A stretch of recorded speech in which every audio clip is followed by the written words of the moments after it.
There is a kind of tired that sleep just cannot fix. The alarm goes off in the morning, and even though UVA clocked a full 8 hours, maybe even 10 hours over the weekend, your body feels like it is filled with lead.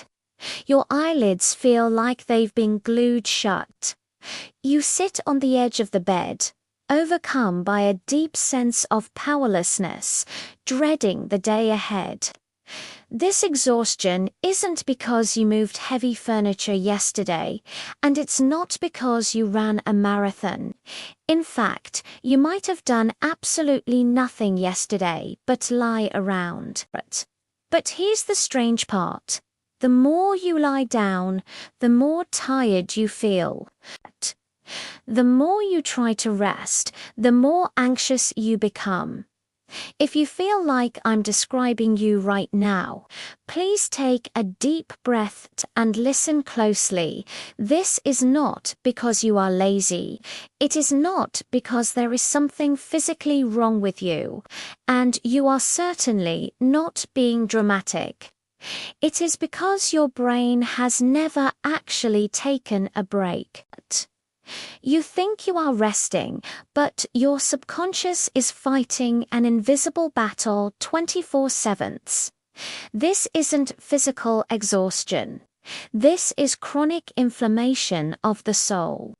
In psychology, we call this mental fatigue or high-functioning burnout. If we don't address the root cause, you could sleep for 100 years and still wake up exhausted. Today, we are going to peel back the layers of this onion to reveal the psychological truth behind why you get more tired the more you sleep. And I'm going to give you a proven, actionable protocol to truly force quit your brain's background apps and restart. First, we need to shatter a massive misconception. We always try to cure mental depletion. With physical rest, what does that mean? Imagine your phone battery is dead, it's old. It won't hold a charge, or maybe you have 500 apps running in the background. In that moment, if you take an expensive cloth and furiously polish the screen, or buy the phone a brand new case, do you think that will fix the low battery problem? Of course not, but that is exactly what we are doing when we feel mentally drained. Our first reaction is, I need a nap, I need a massage, or I need to lie down and doom scroll. These are physical forms of rest. But your exhaustion comes from background programs in your brain that refuse to close. When you lie in bed, your body stops moving, but your mind is running a marathon. Your nervous system is still on high alert. Your emotions are still churning. It's like a car sitting in neutral, but you have your foot slammed down on the gas pedal. The engine is roaring louder than it does when you're actually driving. That is the state that burns the most fuel. So, what exactly are these background programs that are secretly draining your energy? I have identified the 3 most common energy black holes for modern people. The first black hole is called high-intensity emotional labor, or simply put, wearing a mask for too long. To survive in this society, we all wear a social mask. At work, you have to be the emotionally stable employee. At home, the thoughtful partner or the dutiful child. With friends, the cheerful listener. There is nothing wrong with this per se, but for highly sensitive people, keeping this mask from slipping requires a massive amount of energy. Segment 7. The cost of suppression. Think back on your day. In a meeting, your boss said something that rubbed you the wrong way. Your instinct was anger or to argue back, but your logic screamed, "Hold it in." So you burned mental energy to suppress that rage, squeezing out a smile and saying, "Understood." A colleague shifted blame onto you. You felt wronged, but to keep the peace, you burned energy to suppress that grievance, smiling and saying, "No worries, I'll handle it."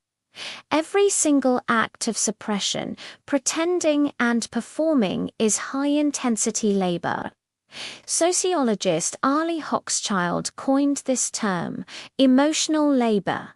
This kind of work is more exhausting than carrying bricks because it directly consumes your willpower. When you get home, it looks like you've done nothing but internally. You've acted in 100 distinct dramas and fought 100 invisible wars. That is where your energy went. It was performed away.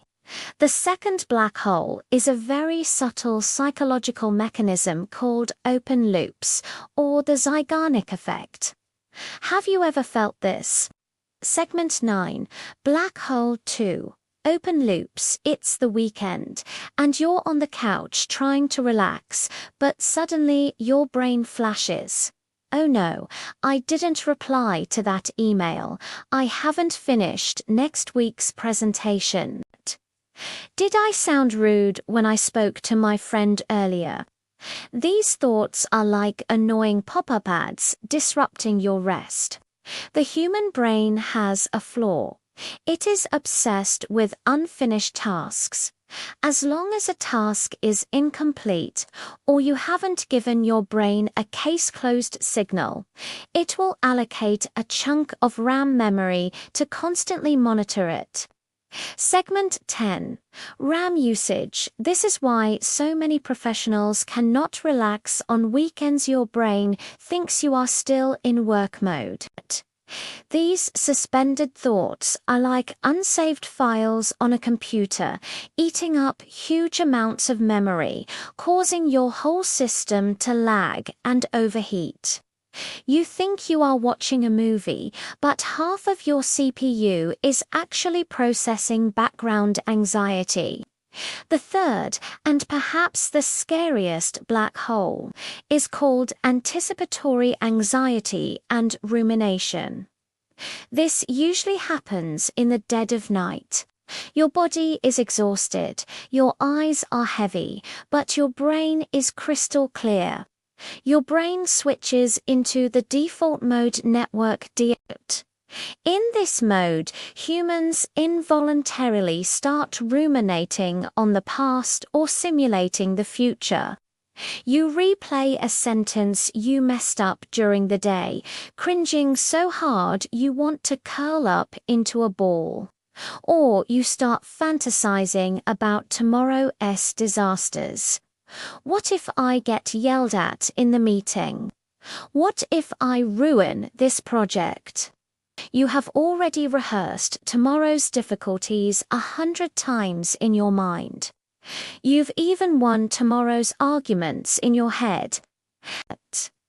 This act of pre-living the future forces you to live under double the pressure you are carrying today, exhaustion, while prepaying for tomorrow's anxiety. It's like spending next month's paycheck before you even received this month. Of course, you feel overdrawn, which manifests as total energy depletion. Now that we know the causes, how do we save ourselves? How do we escape this high-functioning fatigue? I don't need you to make earth-shattering changes. I don't need you to quit your job and backpack across Europe. We just need to build an energy recovery protocol into your daily life. Here are 3 concrete steps. Step 1. Learn to offload your RAM. Since your brain can't hold on to so many unfinished tasks without stress, stop making it try. I suggest everyone keep an anxiety notebook or just use the Notes app on your phone, before bed or before leaving work. Take 5 minutes to write down everything you are worried about, everything unfinished, everything you need to do. Segment 14.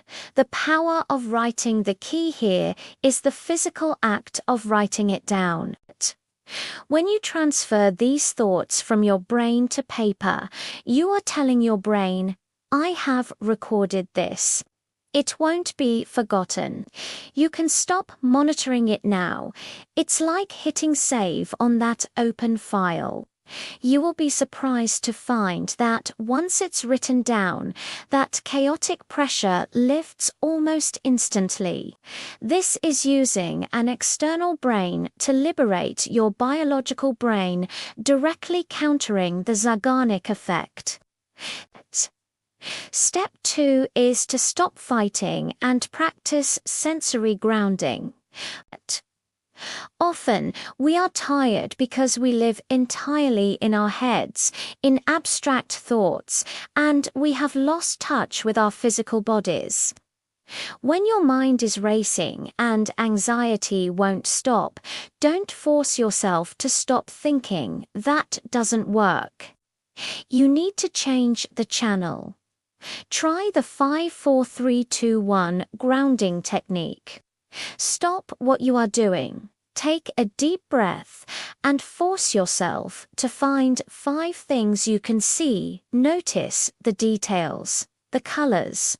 Find 4 things you can touch. Feel the texture of the desk, the hardness of the chair. Hear 3 distinct sounds: traffic outside, the hum of the computer, your own breath. Smell 2 things. Taste 1 thing. Why do this? This isn't magic. It's neuroscience. The human brain struggles to process intense sensory input and deep anxious thinking at the same time. When you focus entirely on sensing, the neural circuits responsible for anxiety and rumination are forced to pause. Even if just for a few minutes, this acts as a hard refresh for your brain. It snaps you out of that floating exhaustion and brings you back to the present. Step 3 is the most important. Establish meaningless time. We are too obsessed with efficiency. Even when we rest, we think, how can I rest efficiently? Or what can I learn from this movie? This utilitarian mindset is a massive drain in itself. You need to allow yourself a block of time every day to do something completely useless, meaningless, and productive of 0 values, something that just makes you feel calm. Stare into space, watch the clouds move, pet your cat, or just sit there and tear up a piece of paper. In this specific time block, you have no identity, no KPIs, and you answer to no one. You simply exist as a living being. This state of aimlessness is the only true charging station for the brain.